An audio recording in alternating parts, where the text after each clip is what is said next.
معزز خواتین حضرات، خواجہ آصف اور امیر المومنین ملا محمد عمر کے صاحبزادے ملا یعقوب کی یہ تصویر ہاتھ ملاتے ہوئے پاکستان میں بے شمار ایسے لوگ ہیں جن کے دلوں پر اس وقت چھریاں چلا رہی ہوتی۔ یہ وہ لوگ ہیں کہ جو کبھی بھی اس تصور کے اوپر راضی نہیں ہوئے گزشتہ 25-30 سال سے کہ پاکستان کی اور افغانستان کے مسلمانوں کی آپس میں کسی طور پر بھی دوستی ہونی چاہیے۔ جس وقت وہاں روس داخل تھا تو یہ سارے کے سارے روس کے اوپر سواری کیے ہوئے تھے اور سمجھتے تھے کہ روس ایک بہت زبردست قسم کی قوت ہے، وہ جہاں انقلاب لے کے آئے گا، اور میں سے اکثریت ان لوگوں کی تھی جو کہ کمیونزم کے دلدادہ تھے اور کمیونسٹ ریولوشن لانا چاہتے تھے۔ ان میں مختلف سیاسی پارٹیاں بھی تھیں اور ہمارے دانشور بھی تھے، اور یہ دانشوروں میں سے بے شمار ایسے تھے کہ جو وہاں جا کے ان کے ساتھ باقاعدہ لڑتے تھے، اور حفیظ الامین بلکہ نور محمد تراقی سے لے کے نجیب اللہ کی حکومت تک ان کے ساتھ تھے۔ لیکن امریکہ نے ان کے ساتھ ایک بڑا کمال کیا، اس نے اتنے احسانات کیے کہ جیسے ہی 9/11 ہوا تو 9/11 کے بعد جب اس کو اس بات کی ضرورت پڑی کہ پاکستان کے اندر اس کو ایک بہت بڑا کراؤڈ چاہیے جو اس کی کارروائیوں کی حمایت کر سکے، تو اس نے یہاں پر لاتعداد NGOs کو پیسہ، دولت، دھن، امریکہ کے ویزے، امریکہ میں مختلف سیمینار میں جانا، ان کو مختلف یونیورسٹیوں کے اندر بلانا، اتنا کچھ ہوا کہ آپ تصور نہیں کر سکتے۔ یہی وجہ ہے کہ جیسے ہی 2013 میں دوحہ میں طالبان کا دفتر کھلا تھا، آپ اٹھا کے دیکھ لیجئے پاکستان کا ہر وہ دانشور جو آج اس وقت افغانستان کے اور پاکستان کی صلح کے اوپر زہر اگل رہا ہے، وہ کہتا تھا کہ امریکہ کو چھوڑ کے نہیں جانا چاہیے، امریکہ کو بھی کچھ دیر رہنا چاہیے۔ پھر ہمیں کہتا تھا تمہیں کیا پتا امریکہ یہاں سے جائے گا، امریکہ کو جا سکتا ہے کوئی؟ امریکہ نہیں جائے گا، جا سکتا ہے، یہ مقابلہ ہو سکتا ہے۔ یہ 2001 میں ہمیں تانے دیا کرتے تھے کہ تمہیں ٹیکنالوجی نہیں پتا، اور یوں ٹیکنالوجی آتی ہے اور ٹیکنالوجی کے مقابلے پہ تم لوگ سمجھتے ہو کہ یہ اس قسم کی افغانستان کی صورتحال جو ہے اس کے اندر تم آگے بڑھ سکو گے۔ ایک زمانہ تھا امریکہ نے ساتھ دیا تھا، تبھی تو روس کے ساتھ فتح ہو گئی۔ لیکن کمال کی بات ہے کہ 48 ممالک کی جو جنگ تھی افغانستان کے ساتھ، اس میں میرے اللہ نے ایک بھی پڑوسی ملک ان کے ساتھ نہیں رکھا۔ وہ اقبال کہتا ہے نا، اللہ کو پامردی مومن پہ بھروسہ، ابلیس کو یورپ کی مشینوں کا سہارا۔ یہ لوگ جو تھے، یہ لوگ اس بات پہ یقین نہیں کرتے تھے۔ یہی وجہ ہے کہ اس افغانستان کے اندر طالبان کے اقتدار کے آنے کے بعد اس دن سے آج تک ان کے دل مچل رہے تھے کہ کون سا ایسا موقع آتا ہے کہ پاکستان کے اندر افغانوں سے نفرت پیدا کی جائے، یا افغانستان کے اندر پاکستانیوں سے نفرت پیدا کی جائے۔ افغانستان کے اندر ایک طبقہ خاص طور پہ پاکستان کی نفرت پر پالا گیا ہے، اور اس طبقے کو ملا محمد عمر بہت اچھی طرح جانتے تھے، اسی لیے ان کا وہ بیان آج بھی ریکارڈ پہ ہے کہ پاکستان پہ حملہ، افغانستان پہ حملہ تصور کیا جائے گا، اور انہوں نے وصیت کی تھی کہ پاکستان ہمارے دیوار ہے۔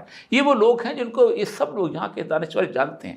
یہ وہ لوگ ہیں شمالی اتحاد کے ساتھ لوگ تھے، یہ وہ لوگ ہیں جو نجیب اللہ کی حکومت کے ساتھ، ہمارے روز ان کے ساتھ جھڑپیں ہوتی، کہتے پاکستان میں اجاڑ رہا ہے، پاکستان میں برباد کر رہا ہے، پاکستان ہم سے ڈالر کما رہا ہے، اور یہ اس وقت بھی پاکستان کے خلاف تھے۔ لیکن جب وہاں پر امریکہ آ گیا تو سارے کے سارے کمیونزم امریکہ کے سامنے سجدہ ریز ہو گئے۔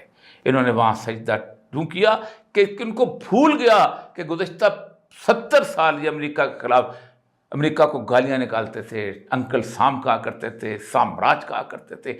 کون تھا جو ان میں سے بڑا ایسا نہیں تھا جو امریکہ کے خلاف پرچم برداری نہیں کرتا تھا؟ ذوالفقار علی بھٹو کی پوری پیپلز پارٹی اس بنیاد کے اوپر ان لوگوں نے بھر دی تھی کہ امریکہ کے مخالف ایک بہت بڑا لیڈر آ گیا ہے۔ یہی وجہ ہے کہ جب اس کی بیٹی کمپرومائز کر کے آئی امریکہ کے ساتھ تو اس نے پھر امریکہ کے خلاف نعرہ لگنے نہیں دیا۔ یہ ہیں وہ لوگ، یہ لوگ جو ہیں یہ پاکستان میں بہت آسانی سے پہچانے جاتے ہیں۔ آپ ان کو دیکھیں گے، یہ پاکستان کے اندر ان کا وہ منافقانہ اور دوغلا رویہ ہے کہ یہ پاکستان میں ہر اس اللہ کا نام لینے والے شخص سے نفرت کریں گے اور ہر اس قوم پر شخص سے محبت کریں گے، تو بے شک دونوں پاکستان سے دشمن کیوں نہ ہوں۔ یہ تحریک طالبان پاکستان TTP کو ختم کرنے کے لیے پوری کی پوری ایکشن، پوری کی پوری کارروائی کی بات کریں گے.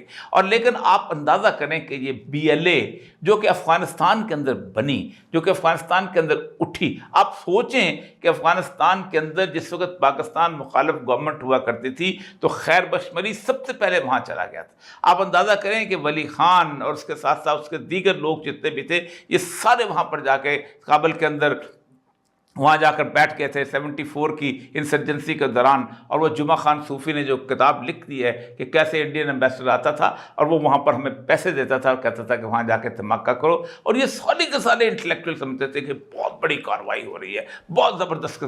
یہ نہیں اس کا ذکر کرتے. یہاں تک آج بھی BLA جو بنی ہے، BLA کے بارے میں ان کو معلوم تھا کہ حامد کرزئی اور اشرف غنی کی سرپرستی میں وہ کیمپ چل رہے ہیں. کیونکہ اشرف غنی ہو یا حامد کرزئی ہو، یہ سارے کے سارے جو تھے جس کیمپ کے ساتھ تعلق رکھتے تھے وہ کیمپ کی اکثریت پاکستان مخالف کیمپ تھی. جب اس کے مقابلے میں وہ لوگ تھے جو لڑ رہے تھے وہ تھے جو پاکستان کے حامی 1995 سے کہ 2001 تک چلے آ رہے تھے.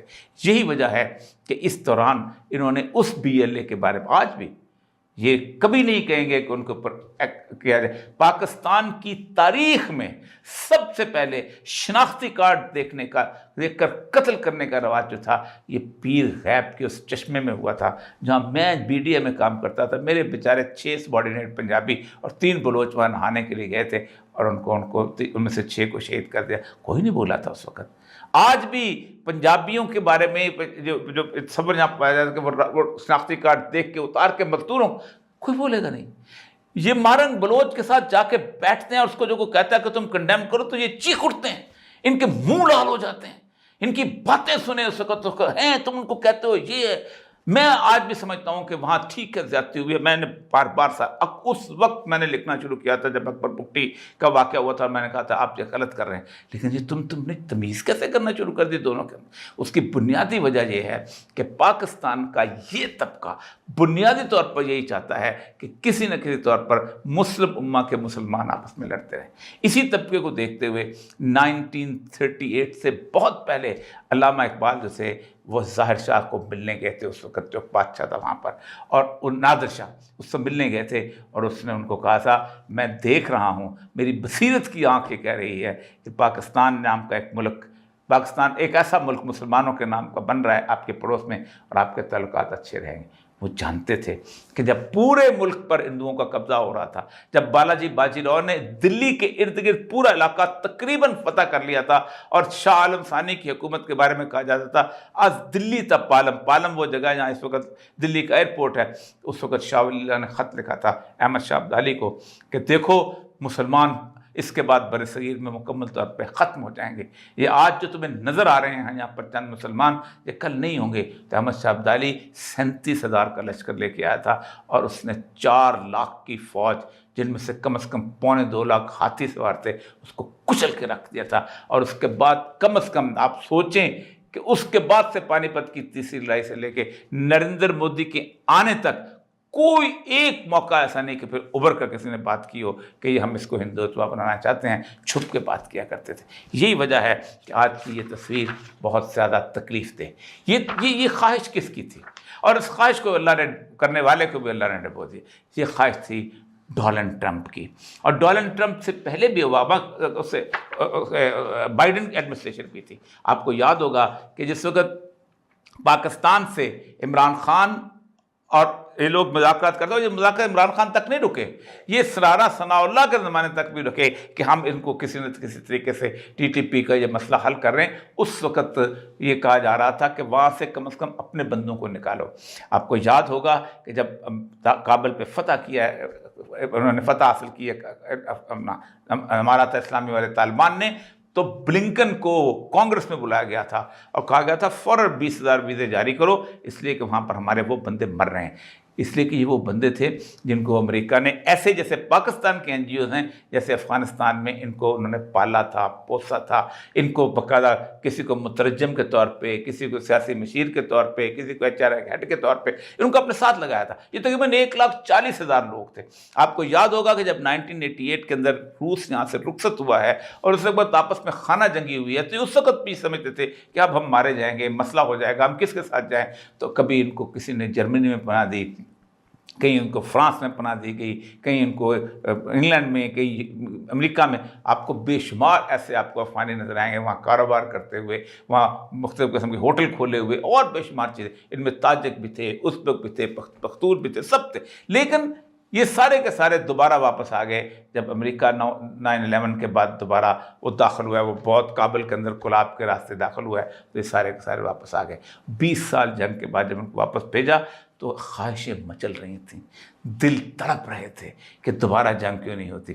اسی لیے دوبارہ اس ایک TTP کا خوا کھڑا کیا گیا، اور پھر وہاں کے لوگوں نے بھی اس طرح مدد کی۔ میں آپ کو ہر بار کہتا ہوں کہ TTP جو ہے اس کو بنانے کے اندر احمد شاہ مسعود اور وہ انڈین لابی کی پوری کوشش تھی کہ جو ہاں آتے تھے۔ جس وقت نواز شریف کے زمانے میں نیگوسیشن شروع ہوئی تھی تو مجھے یاد ہے، اس وقت آپ کو یاد ہوگا کہ میرا نام بھی انہوں نے کہا تھا کہ نیگوسیشن پہ رکھا جائے، تو ان سے میں نے رابطہ کیا کتاب کی حیثیت کیا انہوں نے کہا ہمارے یہاں 47 گروپ ہیں کہ اس میں کم از کم 32 سے 33 گروپ ایسے ہیں کہ جو انڈین لابی نے یہاں پر اسٹیبلش کیے، لیکن ہم ان کو پہچانتے ہیں، آپ نہیں پہچانتے۔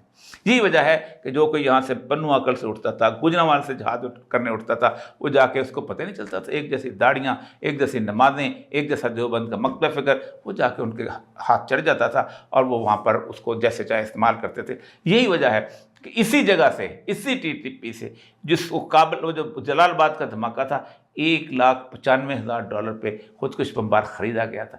یہ وہ سارا کچھ تھا جو بیٹھ کے طے ہونا تھا، لیکن نہیں ہو سکا تھا۔ آج جو اب یہ کرنا چاہتا تھا ٹرمپ کو اللہ تبارک تعالیٰ نے خود اپنی ڈال دی۔ میں آج پڑھ رہا تھا اور میں ہنس رہا تھا، ٹرمپ کے خلاف اس وقت پورے امریکہ کے اندر لاکھوں لوگ سڑک پہ نکل آئے ہیں اور انہوں نے کہا نو کنگ ریل۔ یہ اب جو دیکھیے گئے سارے کے سارے جو میرے ساتھ چل رہے ہیں، وہ جو یہ بوسٹن کا ہے اور اس کے بعد نیو یارک کا ہے، ٹائم اسکوئر کے اندر 1 لاکھ سے زیادہ لوگ اکٹھے ہو گئے ہیں اور انہوں نے کہا کہ یہ کوئی بادشاہت نہیں ہے تمہاری کہ جس طرح کہ تم چاہے فیصلے کرتے رہو۔ شہباز شریف صاحب کا جو فکرہ تھا، وہ فکرہ ٹرمپ کو کھا گیا، اور آج وہی صورتحال فیس کر رہا ہے ٹرمپ جو پاکستان کے اندر لوگ فیس کر رہے ہیں۔ اس نے کہا یہ مظاہرین کیا چاہتے ہیں، یہ فکرہ سنیں اور پاکستان کی حالت دیکھیں۔ We can not count on the Supreme Court, ہمیں سپریم کورٹ پہ کوئی بھروسہ نہیں۔ We can not count on the government, ہمیں گورنمنٹ پہ کوئی بھروسہ نہیں۔ He told the BBC, we cannot count on the Congress, ہمیں پارلیمنٹ یعنی کانگریس پہ کوئی بھروسہ نہیں۔ We have all the legislative, the executive and the judiciary that are all against the American people. تمام عدلیہ، انتظامیہ مقننہ یہ امریکہ کی عوام کے خلاف ہیں۔ And right now, and so we are fighting، اس لیے ہم جنگ کر رہے ہیں۔ بالکل وہی کیفیت جو پاکستان کی ہے، عدلیہ، انتظامیہ، مقننہ، تمام چیزیں ہیں وہ پاکستان کے خلاف ہیں، اور پاکستان کے عوام جو ہے سمجھتے ہیں کہ ہم جو ہیں کسی کے بھروسہ کرنے کو تیار نہیں۔ اس وقت امریکہ کے عوام یہ ساتھ ساتھ یہ دیکھتے جائیے گا جو ریلیز چل رہی ہیں، یہ میں اس لیے ان سے کہا ہے کہ ان کو چلایا جائے۔ اور آپ اندازہ کریں کہ اس وقت یہ جو صرف آپ کو اس کی رپورٹ صرف پڑھاتا ہوں جو کہ ٹائم اسکوئر کے اندر، آپ حیران ہوں گے ٹائم اسکوئر، اب جن لوگوں نے امریکہ دیکھا ہوا ہے اس کو انہوں نے دیکھا ہوگا ٹائم اسکوئر کی سڑکیں کتنی چھوٹی ہیں، اتنی بڑی سڑکیں نہیں ہیں۔ 1000 packed New York City's iconic Times Square and streets all around, with people holding signs with the slogans like democracy, not monarchy، ہمیں بادشاہت نہیں چاہیے، and the constitution is not optional، یہ optional نہیں، being linked with the far right۔ Trump نے کہا ہے کہ یہ تو جناب far right انتفاضہ ہے جو میرے مقابلے پہ آ گیا ہے، they hate امریکہ، جو امریکہ کو ہیٹ کرتے ہیں۔ لیکن اس میں یہ کہا new York police department said that more than 100,000 people had gathered across the 5 of the cities and boroughs۔ 1 lakh کے قریب 20,000 تو ٹائم اسکوئر میں کھڑے۔ یہ وہ صورتحال ہے۔ اب یہ جو معاہدہ ہوا ہے، اس معاہدے کے اندر پاکستان کے تمام وہ لوگ جو کہ چاہتے تھے کہ پاکستان کے اندر امن ہو، پاکستان کے اندر سکون ہو، ان لوگوں نے خاص طور پہ اس کی مدد کی، اور اس میں خاص طور پہ آپ اندازہ کریں کہ ایران نے بھی یہ جو ٹیلی فون کا انہوں نے باقاعدہ امیر خان متقی یعنی اس ایران نے باقاعدہ اس کے اندر رول ادا کیا. اور میں جو ایران کا جو ٹیلی فون یہ ٹویٹ ہے یہ اب فارسی میں ہے. سید عباس عراقچی وزیر خارجہ جمہوری انسان انعام مولوی امیر خان متقی وزیر خارجہ حکومت اسپرد امروز شنبہ تی تماسی ٹیلیفونی آخری طورہ. میں اس کے ذرا میں نے اردو ترجمہ فارسی سے کیا تھا, میں اس کو ذرا پڑھ دیتا ہوں تاکہ آپ کو اندازہ ہو جائے کہ وہ کس حد تک چاہتے تھے کہ یہ اسلامی جمہوریہ ایران کے وزیر خارجہ افغانستان کے عبوری حکومت کے وزیر خارجہ مولوی امیر خان متقی سے ہفتے کے روز ٹیلی فون کال کی. ایران وزیر خارجہ نے افغانستان پاکستان کے درمیان حالیہ پیش رفت تنازعات پر تشویش کا اظہار کرتے ہوئے احتیاط, دشمنوں کے خاتمے اور بات چیت و مراکزات مسائل کا حل کرنے کی ضرورت پر زور دیا. انہوں نے نوٹ کیا کہ دونوں مسلم ممالک کے درمیان جاری کشیدگی نہ صرف انسانیت کا نقصان پہنچتی ہے بلکہ پورے خطے کے استحکام کو بھی خطرے میں ڈالتی ہے. دونوں مسلمانوں کے درمیان تعمیر کی بات چیت کو فروغ کے لیے گفتگو کے دوران ہیلمند دریا کے آبی حقوق کے مسئلہ بھی زیر بحث آیا. دونوں فریقین نے پانی کے ان کا اپنا ایک ہیلمند دریا کے بارے میں مسئلہ ہے جو کہ وہاں پر ایران کے وہاں سے نکلتا ہے اور پھر سیستان بلوچستان کے علاقے میں جاتا ہے. یہ ہے سچویشن.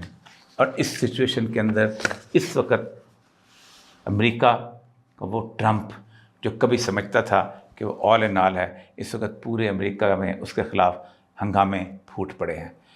کابل جس کے بگرام ایئرپورٹ کو حاصل کرنا چاہتے تھے, اس بگرام ایئرپورٹ کو حاصل کرنے کا خواب ٹوٹ چکا ہے. پاکستان میں ان تمام NGOs کا, ان بڑے بڑے زبردست قسم کے شاندار قسم کے زبردست قسم کے شاندار سکار پینے والے اور پائپ پینے والے اور کڑوی کافی کے گھونٹ لے کر تبصرے کرنے والوں کے بھی دل تقریباً ٹوٹ چکے ہیں کہ یہ کیا ہو گیا, یہ دونوں مسلمان جو ہیں یہ آپس میں اکٹھے کیسے بیٹھ گئے. ہم تو یہ چاہ رہے تھے کہ اب تک دونوں کے درمیان اتنے لوگ مر چکے ہوں گے کہ جس کا آپ تصور نہیں کر سکتے. اللہ تبارک و تعالیٰ مکروا و مکر اللہ واللہ خیر الماکرین. تم اللہ کے ساتھ مکر کرتے ہو, اللہ کے ساتھ چال بازیاں کرتے ہو, دیکھو اللہ جو ترکیب کرتا ہے وہ پھر غالب آتی ہے. وآخر دعوانا الحمدللہ رب العالمین.